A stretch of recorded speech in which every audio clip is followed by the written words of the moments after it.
Finally আমরা কিন্তু Tailwind CSS এর একটা অধ্যায়কে ধরে কমপ্লিট করে ফেলছি, যেটির নাম হচ্ছে টাইপোগ্রাফি। তো এবার আমরা যদি এটার নিচের দিকে যাই তাহলে আমরা এটার নিচে আরেকটা নতুন অধ্যায় দেখতে পারবো, যেটার নাম হচ্ছে ব্যাকগ্রাউন্ডস।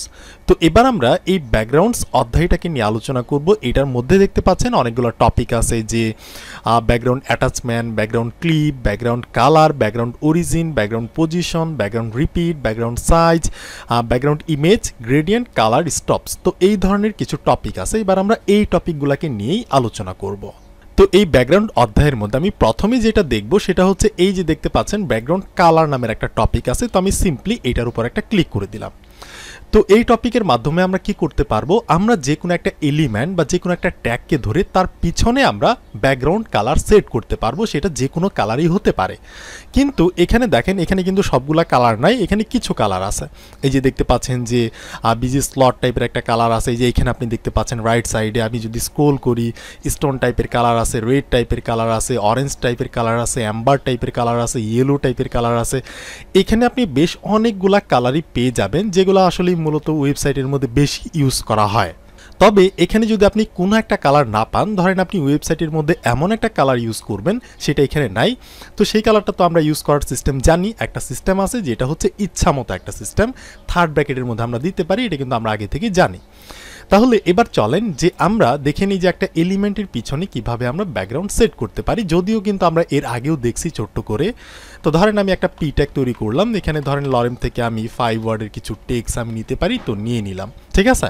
তো এবার আমি যদি এখানে যাই, দেখতে পাচ্ছেন যে এটা এখানে চলে আসছে। আচ্ছা, আসলো। এবার যদি আমি এই পি ট্যাগের পিছনে একটা ব্যাকগ্রাউন্ড কালার দিতে চাই, তাহলে আমাদের কি করতে হবে, এই পি ট্যাগের মধ্যে যাইতে হবে, এখানে গিয়ে একটা স্পেস দিয়ে ক্লাস বলতে হবে, এরপর লিখতে হবে বিজি। বিজি ফর হচ্ছে ব্যাকগ্রাউন্ড, এরপর আমাদের হাইফেন দিয়ে বলতে হবে যে আমরা কোন কালারটাকে ব্যবহার করতে চাইতেছি। তো আমি যদি এখানে গিয়ে বলি যে আমি পার্পল কালারটাকে ব্যবহার করতে চাইতেছি, আচ্ছা তার আগে যদি আমরা এখানে যাই, ধরেন বিজি হাইফেন লিখলাম, এখানে আমরা যদি যাই তাহলে দেখেন আপনি যদি এখান থেকে পিঙ্ক কালারটাকে ব্যবহার করতে চান, তাহলে আপনি বিজি হাইফেন পিঙ্ক হাইফেন 500 আছে, 600 আছে, 700 আছে, 800 আছে, 900 আছে, ঠিক আছে। এইভাবে কিন্তু আপনি হচ্ছে এমন ভ্যালু দিয়ে কিন্তু ব্যবহার করতে পারেন। তো এই ভ্যালুগুলো কিভাবে কাজ করে, ধরেন আমি বিজি পিঙ্ক কালারটাকে দিতে চাইতেছি, আর পিঙ্কে এই যে এখানে কিন্তু আমাকে ভিএস কোড সাজেস্ট করতেছে। এই সাজেস্টটা কিভাবে করতেছে, আমরা কিন্তু হচ্ছে টেলউইন্ড সিএসএস এর একটা ইন্টেলিজেন্স নামের একটা এক্সটেনশন কিন্তু আমরা ইনস্টল করছি, যার কারণে কিন্তু এইভাবে আমাকে সাজেশনটা দিতেছে, ঠিক আছে। তো ধরেন এখান থেকে আমি বিজি পিং 600টাকে ব্যবহার করতে চাইতেছি, তাহলে আপনি দেখতে পারবেন এই যে দেখেন এই পুরা পি ট্যাগের পিছনে কিন্তু একটা ব্যাকগ্রাউন্ড কালার পাইছে পিঙ্ক কালারে। এবার আমি যদি এখানে 600 না দিয়ে আমি যদি বলি যে আমি 900 দিতে চাইতেছি, তাহলে কি হবে, ব্যাকগ্রাউন্ড একটু গাঢ় হবে, দেখতে পাচ্ছেন একটু গাঢ় একটা কালার পাইছে। ওকে, আমি যদি বলি যে আমি একদম থিন করতে চাইতেছি, আমি 100 দিতে চাইতেছি, একদম পাতলা একটা কালার চলে আসবে, দেখতে পাচ্ছেন এই যে পিঙ্ক টাইপের। আমি যদি বলি এটাকে আমি 300 করতে চাইতেছি, তাহলে কিন্তু এই যে আরেকটুখানি কিন্তু বেশি মানে একটু গাঢ় হয়েছে, ঠিক আছে। তো এইভাবে কিন্তু আপনি এটাকে করতেই পারেন। ধরেন আমি যদি এখান থেকে এই যে ভায়োলেট কালারটাকে ব্যবহার করি, ভায়োলেট, তো আমি যদি এখানে যাই, গিয়ে যদি আমি বলি আচ্ছা এটা থাকলো, এটা 300ই থাকলো, এটার নিচে হচ্ছে আমি একটা বাটন ট্যাগ তৈরি করতে পারি, আর এটার মধ্যে কিছু একটা লিখতে পারি যে ক্লিক মি কিছু একটা, তাহলে কিন্তু এখানে একটা বাটন চলে আসবে, দেখতে পাচ্ছেন। এবার আমি এই বাটনের পিছনে একটা ব্যাকগ্রাউন্ড কালার সেট করতে চাইতেছি, তো আমি কি করবো, এই বাটনের মধ্যে গিয়ে ক্লাস দিয়ে বলবো যে বিজিটাকেও ধরেন আমি ভায়োলেট একটা কালার সেট করতে চাচ্ছি, আর সেটা হবে ধরেন 400-র মতো। তাহলে কিন্তু এই যে বাটনের পিছনে কিন্তু একটা ব্যাকগ্রাউন্ড কালার চলে আসছে। তার মানে আমরা বুঝতে পারলাম যে আমরা HTML এর যে কোনো একটা এলিমেন্ট, যে কোনো একটা ট্যাগের পিছনেই কিন্তু আমরা ব্যাকগ্রাউন্ডটাকে সেট করতে পারবো। এমন না যে শুধুমাত্র আমরা পি ট্যাগের মধ্যে বা বাটনের মধ্যে সেট করতে পারবো, আমরা সব ধরনের ট্যাগের মধ্যেই এটাকে সেট করতে পারবো। তো এবার আমি যদি বাটনের ব্যাকগ্রাউন্ডটাকে আরেকটু গাঢ় করতে চাই, তো আমি কি করবো, এখানে ভায়োলেট কালারটাকে 400 না দিয়ে আমি বলতে পারি আমি 900 করতে চাইতেছি, তাহলে কিন্তু এখানে দেখতে পাচ্ছেন এই যে এই টাইপের একটা গাঢ় কালার হয়েছে। তো আমরা প্রতিটা কালারকেই শুরু করতে পারবো হচ্ছে 50% থেকে, এবং আমি হচ্ছে 100, তারপর 200, 300, এইভাবে হচ্ছে আমি 950 পর্যন্ত কিন্তু আমি ব্যবহার করতে পারবো যে কোনো একটা কালারকে। ওকে, তো এখান থেকে আপনি চেঞ্জ করে দেখে নেবেন যে এখানে কী কী কালার আছে, এই যে রোজ কালার আছে, ওকে, তারপর হচ্ছে এই যে ফুসিয়া কালার আছে, এই টাইপের হচ্ছে এখানে অনেকগুলা কালার আছে, পার্পল কালার আছে, তো আপনি একটু চেক করে দেখে নেবেন। আচ্ছা, এটা গেল। আমি যদি স্ক্রল করে নিচের দিকে যাই, এখানে আপনি আরেকটা সিস্টেম দেখতে পারবেন, এই যে দেখেন এখানে তারা একটা বাটন তৈরি করছে যেটার কালার হচ্ছে স্কাই ব্লু কালার। তো আমি যদি এখানে যাই, বাটনের কালারটাকে যদি আমি দিয়ে দেই যে বিজি হবে স্কাই কালারটা হবে এবং কতর মতো হবে, ধরেন আমি 500-র মতো দিয়ে দিতে চাইতেছি। তাহলে কিন্তু এই যে এই টাইপের 500 টাইপের হচ্ছে একটা গাঢ় টাইপের একটা ব্যাকগ্রাউন্ড চলে আসছে। কিন্তু আমি চাইতেছি এই যে স্কাই কালারটা আছে এটা তো হচ্ছে 500-র মতো, কিন্তু আমি এখান থেকে ডিভাইড করে আমি আরেকটু কমাইতে চাইতেছি বা আমি আরেকটু বেশি করতে চাইতেছি। তো ধরেন আমি স্কাই ব্লুর মধ্যে অর্ধেক কালারটাকে কমাই দিব।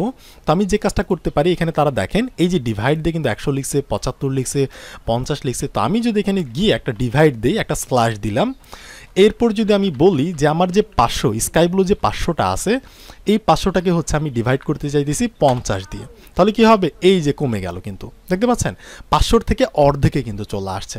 আমি যদি আপনাদের ভালো করে বোঝানোর চেষ্টা করি, ধরেন এই পি ট্যাগটাকে আমি এখান থেকে কপি করলাম, আর এই পি ট্যাগের আমি একটা কালার দিলাম, ধরেন যেটা হচ্ছে আমি এখান থেকে পার্পল কালারটাকে দিতে পারি। ধরেন আমি এখান থেকে গিয়ে বলতে পারি যে পার্পল কালারটাকে দিতে চাইতেছি এবং সেটা হবে 600-এর মতো, তাহলে কিন্তু এই যেখানে চলে আসছে। তো এবার আমি এইটাকে আরেকবার কপি করব, কপি করে নিচের দিকে আনলাম, আর এইখানে আমি এটাকে স্ল্যাশ দিয়ে বলবো যে এটাকে আমি 50-তে কনভার্ট করতে চাচ্ছি। তাহলে পার্পল কালার যতটুকু মানে 600-এর মধ্যে মানে 900-এর মধ্যে তার থেকে 50% যে কালারটা আসে কমে সেই কালারটা কিন্তু এখানে চলে আসছে। তো এভাবে আপনি চাইলে পার্সেন্টেজ দিয়েও কিন্তু ব্যবহার করতে পারেন। এরপর হচ্ছে আপনি একটা হভার রিফ্রেটের মধ্যে ব্যবহার করতে পারেন, আবার আপনি চাইলে ব্রেক পয়েন্টের মধ্যে ব্যবহার করতে পারেন।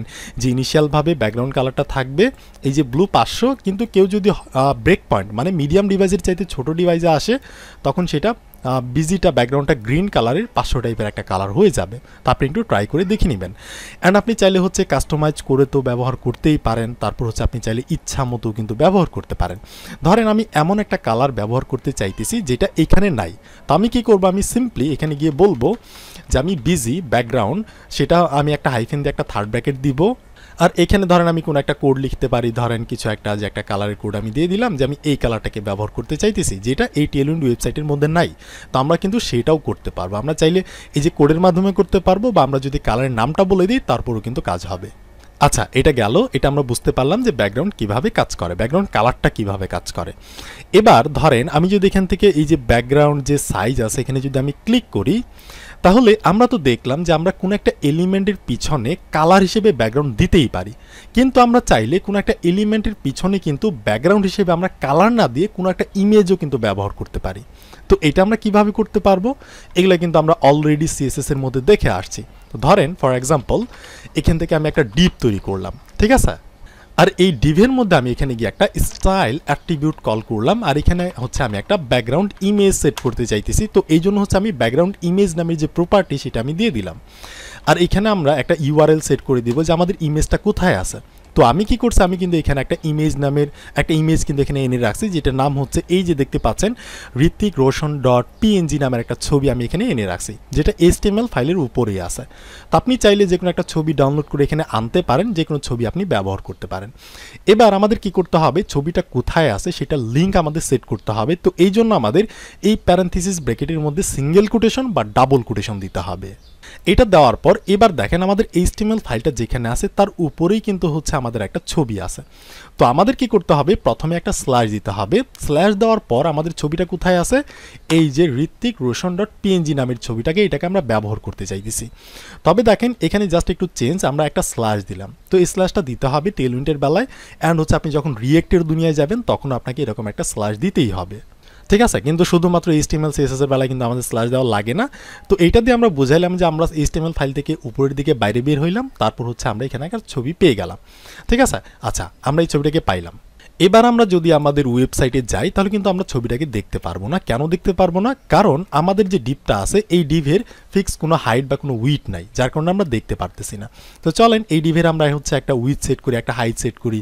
তো আমি যদি এখানে গিয়ে বলি যে এই ডিভের আমি একটা উইথ সেট করতে যাচ্ছি, সেটা হবে ধরেন 100% এর মতো কিছু একটা, আর এই ডিভের আমি একটা হাইট সেট করতে যাচ্ছি ফিক্স, যেটা হবে ধরেন 90 VH 90 ভার্টিক্যাল হাইটের মতো আমি একটা হাইট সেট করতে চাইতেছি। তাহলে দেখতে পাচ্ছেন এই যে ছবিটা কিন্তু এখানে চলে আসছে, ঠিক আছে। আচ্ছা, আমি যদি একটু জুম আউট করি, আমি তো জুম ইন করছি, আমি যদি 100% নিয়ে যাই তাহলে দেখতে পাচ্ছেন এই যে ছবিটা আসছে, কিন্তু ছবিটা অনেকবার রিপিট হয়েছে, কয়েকবার রিপিট হয়েছে। এই যে উপরের লাইনে 2বার আর নিচের লাইনে 2বার, 4বার রিপিট হয়ে গেছে টোটালি।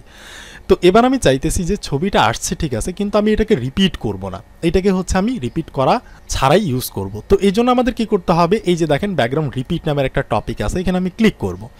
তো আমরা যদি কোনো একটা ব্যাকগ্রাউন্ডকে রিপিট করতে চাই তাহলে আমাদের যে ক্লাসটা ব্যবহার করতে হবে সেটা হচ্ছে বিজি রিপিট। এই বিজি রিপিট যদি ক্লাসটা আমরা দেই, ধরেন আমরা যদি এখানে যাই এই ডিভির মধ্যে একটা ক্লাস দিয়ে আমরা যদি বলি যে আমরা বিজি রিপিট করতে চাইতেছি, তাহলে এটা ডিফল্ট মানে যেমনটা রিপিট আছে তেমনটাই থাকবে। কিন্তু আমি যদি চাই যে আমি ইমেজগুলোকে রিপিট করব না, তো এই জন্য আমরা কি করতে পারি, বিজি নো রিপিট নামের ক্লাসটাকে ব্যবহার করতে পারি। তো আমি যদি এখানে গিয়ে বলি যে আমরা ব্যাকগ্রাউন্ডটাকে নো রিপিট করতে চাইতেছি, তো আমি জাস্ট লিখে দিলাম BG hyphen no hyphen repeat, তাহলে কিন্তু আমাদের ইমেজগুলো আর রিপিট হইতেছে না, দেখতে পাচ্ছেন। তাহলে আমরা বুঝলাম যে আমরা টেলউইন্ডের মাধ্যমে এই ক্লাসগুলোর মাধ্যমে ব্যাকগ্রাউন্ডটাকে রিপিটের হাত থেকে বাঁচাইতেও পারি। এরপর দেখেন এই যে বিজি হাইফেন রিপিট এক্স নামের একটা ক্লাস আছে, এটা কিভাবে কাজ করে। তো এইটা যে কাজটা করবে এটা হচ্ছে এক্স অক্ষ বরাবর এইটাকে রিপিট করবে, বাট ভার্টিক্যালভাবে মানে উপর নিচে এটাকে রিপিট করবে না, এই ধরনের একটা ব্যাপার। তো আমি যদি এখানে যাই, আমি গিয়ে যদি বলি যে আমি ব্যাকগ্রাউন্ডটাকে রিপিট করতে চাইতেছি, কিন্তু সেটা হচ্ছে এক্স অক্ষ বরাবর হরিজন্টালি আমি রিপিট করতে চাইতেছি, তাহলে কি হবে, তাহলে হচ্ছে এই যে নিচের দিকে আর নাই, শুধুমাত্র হরিজন্টাল মানে লেফট থেকে রাইটের দিকে প্রস্থ আকারে কিন্তু এটাকে কি করছে, রিপিট করছে। এবার আমি যদি চাই যে আমি কি করব, আমি হচ্ছে ওয়াই অক্ষ বরাবর রিপিট করব, আমি এক্স অক্ষ বরাবর রিপিট করব না, তো আমি এখানে গিয়ে বলবো জাস্ট ওয়াই, তাহলে কিন্তু যে ওয়াই অক্ষ বরাবর রিপিট হয়েছে, এক্স অক্ষ বরাবর প্রস্থ আকারে কিন্তু লেফট থেকে রাইটের দিকে কিন্তু কোনো রিপিট হয় নাই। তো এভাবে কিন্তু আপনি ইন্ডিভিজুয়ালি যে কোনো দিকে রিপিট করাইতে পারেন যদি আপনার প্রয়োজন পড়ে। এরপর দেখেন বিজি রিপিট অ্যারাউন্ড নামের একটা ক্লাস আছে, তো এটা দিলে কি হবে, বিজি রিপিট অ্যারাউন্ড করতে চাইতেছি আমরা, বিজি রিপিট অ্যারাউন্ড না সরি রাউন্ড করতে চাইতেছি, তো আমি বিজি রিপিটটাকে রাউন্ড করে দিলাম, তাহলে যে এই ধরনের একটা রাউন্ড টাইপের কিন্তু একটা রিপিট হয়েছে। ওকে, আবার এইটার নিচে দেখতে পাচ্ছেন যে বিজি রিপিট স্পেস নামের একটা ক্লাস আছে, তো আমি গিয়ে বলতে পারি বিজি রিপিট হচ্ছে স্পেসটাকে আমরা ইউজ করতে চাইতেছি, তাহলে এই যে এই টাইপের না এই টাইপের হচ্ছে এই যে মাঝখানে একটা স্পেস দিয়ে দিবে, দেখতে পাচ্ছেন। আমরা কি করলাম, এই যে বিজি রিপিটটাকে স্পেস দিলাম, মানে রিপিটও হবে, মাঝখানে একটা স্পেসও দিয়ে দিবে, দেখতে পাচ্ছেন এই স্পেসটা কিন্তু চলে আসছে।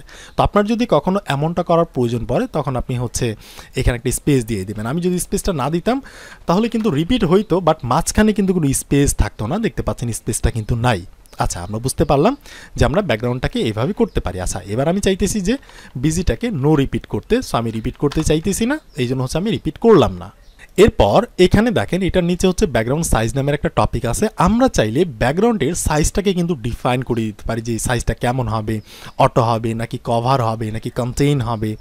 তো ধরেন এই যে আমাদের যে ছবিটা আছে এটাকে আমি আমার যে স্ক্রিনটা আছে মানে এই যে ইমেজের যে প্যারেন্ট ডিপটা আছে মানে কন্টেনারটা আছে, এই কন্টেনারের সাথে আমি ফুল ফিট করতে চাইতেছি, একদম কভার করে দিতে চাইতেছি। এই যে দিকে কিন্তু গ্যাপ আছে, কিন্তু আমি চাইতেছি যাতে কভার হয়ে যায়।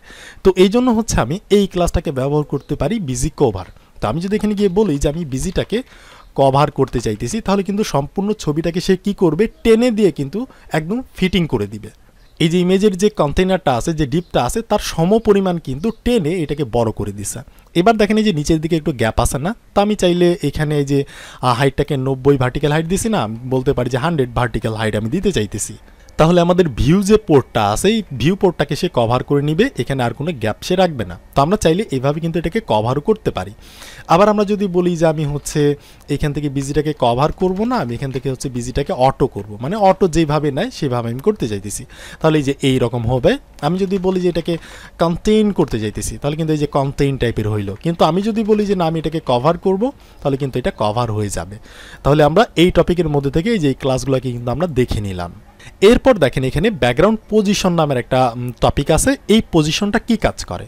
আমি যদি বলি এই যে ছবিটা যা আছে এই ছবিটা এক্স্যাক্টলি মাঝখানে, ছবিটার সেন্টার যেখানে সেখান থেকে শুরু হয়ে এটা জুম হবে। ওকে, মানে বাইরেরগুলো কাটা যাক, প্রবলেম নাই, বাট আমি ইমেজের মাঝখানেরটা আমার স্ক্রিনের একদম সেন্টারে দেখাইতে চাইতেছি।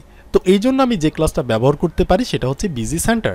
আমি যদি বলি যে আমি বিজিটাকে হাইফান সেন্টার অ্যালাইন করতে চাচ্ছি, তাহলে এই যে ইমেজটা কিন্তু ইমেজের সেন্টার যেটা সেটা কিন্তু আমাদের এখানে দেখাবে, আর উপরের দিকে গিয়ে যতটুকু কাটা পড়ার ততটুকু কেটে যাবে।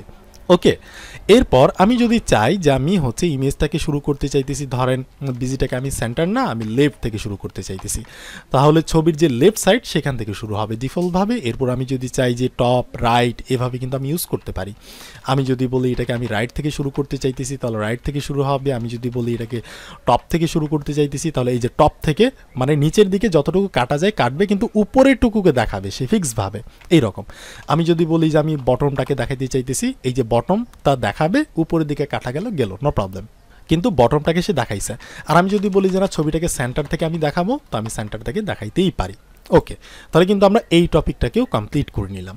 এবার দেখেন এইটার উপরে ব্যাকগ্রাউন্ড অ্যাটাচমেন্ট নামের হচ্ছে একটা টপিক আছে, এই টপিকটা কিভাবে কাজ করে।